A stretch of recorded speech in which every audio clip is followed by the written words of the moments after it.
Hi, welcome to ParrotandWolf. Today we're going to talk about inversions in English. Okay, so what the hell is an inversion? Well, when something is inverted, it's in an opposite position or it's upside down.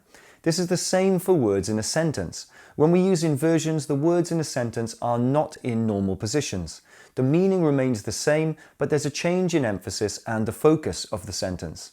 Native speakers use most inversions when speaking and writing formally, which can make them tough to understand, but like everything, they become easy to use after just a little practice. Now, there are some important inversions we need to know. Questions, no inversions, not inversions, only inversions, frequency inversions, little inversions, and if inversions. Let's look at questions first. Is the man tall? This is a simple question and shows the most basic of inversions using the subject and the verb. The normal sentence is, the man is tall. Question form, is the man tall? Questions in English all use the same inverted form. The subject and part of the verb form are inverted. In fact, the key to understanding inversions is to think of the question form first. Other examples are, should I work tonight? That's from I should work tonight. And have you seen the new film? From I have seen the new film. Try to think of the question form first when using inversions. It'll really help. Now let's look at no inversions. Under no circumstances can you eat in class. The starting phrase under no circumstances means you are never allowed to do something. It also creates the verb subject inversion after it. There's a strong emphasis here on the no part of the sentence. Another example is, under no circumstances should children be left unsupervised. So what other no inversions are there? No way are we going to lose the game. The starting phrase no way means you are sure it won't happen or it's untrue. It's quite colloquial and emphatic. Another example is, no way do you know her. We also have, in no way is that a good idea. The starting phrase in no way means absolutely not. Another example is, in no way do I look like my brother. And finally, on no account should employees make personal phone calls. The starting phrase on no account is the same as under no circumstances. Another example is, on no account should you spend more money than you have. So we have 4 inversions using no. Let's look at not. Not once did he turn up for work last week. The starting phrase not once means never. It also creates the verb subject inversion after it. There's a strong emphasis here on the not once part of the sentence. Another example is, not once has she said sorry for breaking the window. So what other not inversions are there? Not since I was in school have I eaten such bad food. The starting phrase not since means the last time you did something. Another example is, have you seen John? No, not since last week. We also have, not only did she win the race, she also broke the world record. The starting phrase not only means there's something extra as well. Another example is, not only is David handsome, he's also rich. So we have 3 inversions using not. Now let's look at only. Only when I take the dog for a walk can I relax.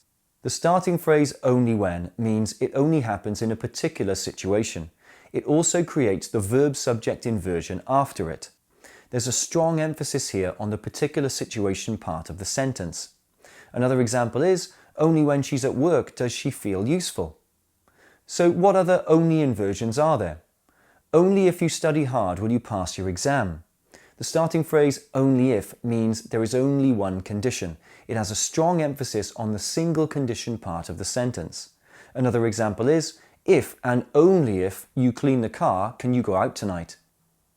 So we've got 2 inversions using only. Now let's look at frequency.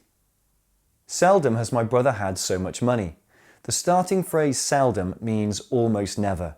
It also creates the verb subject inversion after it. There's a strong emphasis here on the almost never part of the sentence. You can also use other frequency words. For example, seldom does she take the bus to work, rarely have I eaten such a delicious meal, and scarcely does my new phone run out of battery. These frequency inversions can also show the order of 2 events when something happens immediately after something else, so be careful. For example, hardly had I sat down when the alarm went off, scarcely had I finished eating when it was time to go, and no sooner had I arrived than we were asked to leave. you'll notice this form by the past perfect verb tense and the words when or than. Okay, so we've got two inversions using frequency. Now let's look at little. Little does she know I have the keys. The starting phrase little means almost none or nothing. It also creates the verb subject inversion after it. There's a strong emphasis here on the nothing part of the sentence. Notice also the T in little isn't pronounced in the sentence. Another example is, little did you think that Emma was going to be at the party? So, only one inversion for little.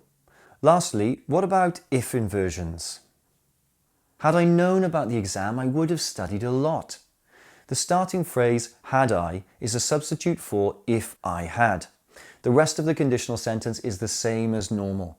This inversion makes the past conditional more formal. Another example is, had I eaten the fish, I would have been sick. So, what other if inversions are there? Were we to fail to act soon, the damage would be terrible. The starting phrase, were we to, is a substitute for if we were to. The rest of the conditional sentence again is the same as normal. This inversion makes the imaginary conditional more formal. Another example is, were they to eat fish, they would be sick.